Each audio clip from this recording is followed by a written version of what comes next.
My name is Amy Briggs. I'm from Lafargeville, New York. Been married for 22 years. We have two beautiful children. Michael is a great kid. He loves sports. He plays lacrosse.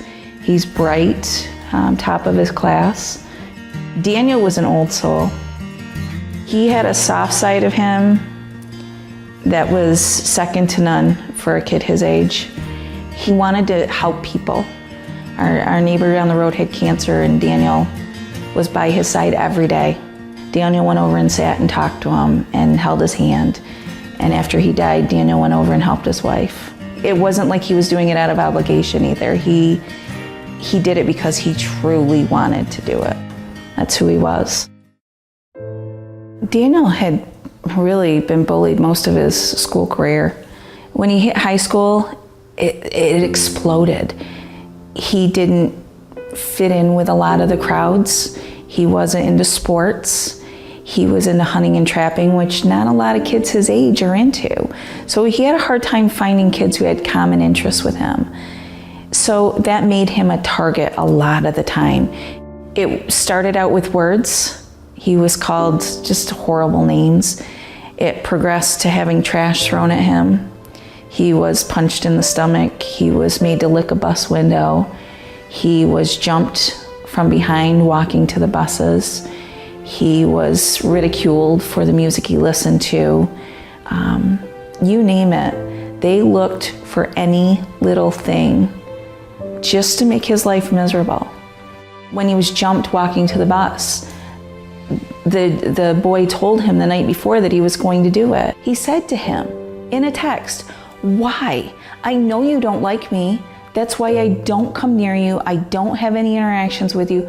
I respect that. Why can't you respect me? What have I done to you?" His response was, "Because you're a pussy and you need your ass kicked." It makes no sense to me even today. One of the kids that Daniel had a lot of issues with had texted him. I saw the text myself. And it said, "Why don't you take one of your precious guns and do the world a favor, go kill yourself?" He texted that same kid and he said, "You won't have to worry about me anymore. I'm going to go home and kill myself." And the kid came back with, "Put up or shut up."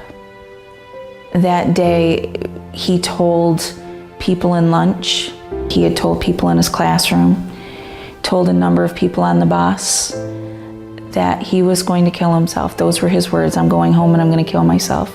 And the bus driver said, "I'll see you tomorrow, Dan." He told the bus driver, "You won't see me tomorrow."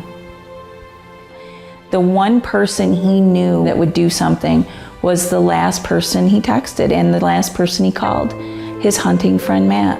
He knew Matt would try to call us, and he said to Matt, "Please don't call my mom. My mom will take me to the hospital."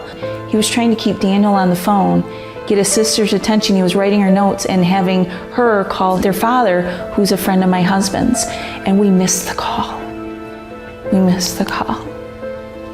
We came out of Michael's basketball game, and my husband Rob said, "I missed a call from Cal. I'll call him when I get home."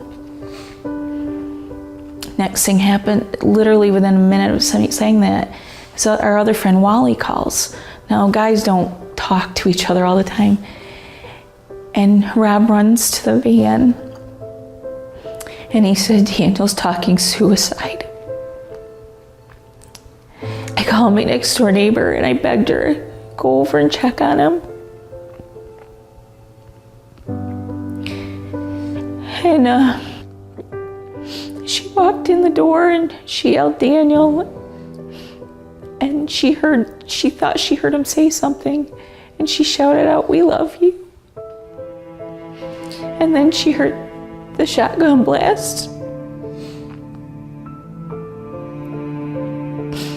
And I ran to his room, and the sight that I saw was horrific. It was horrific. And I remember hearing myself screaming, but I couldn't feel it. And running back outside. And I could hear Michael screaming, "I want my brother back." And every EMT that showed up, I begged him, please just find a pulse. I'll take him any way that I can have him. No, there was none.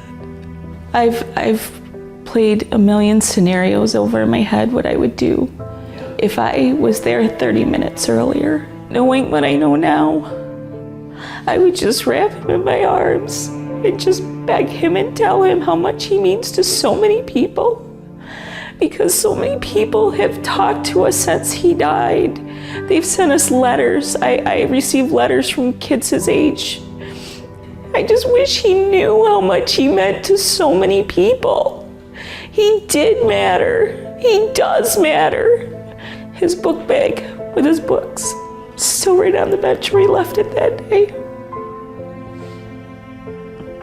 We will never recover from this. Never. When somebody tells you that they are going to kill themselves or they're going to do harm, do something. Tell somebody, give them their 15 minutes. Validate them. Because everybody needs to be validated. When you know there's somebody being bullied, don't be a bystander. You are just as guilty as the bullies when you stand by and do nothing.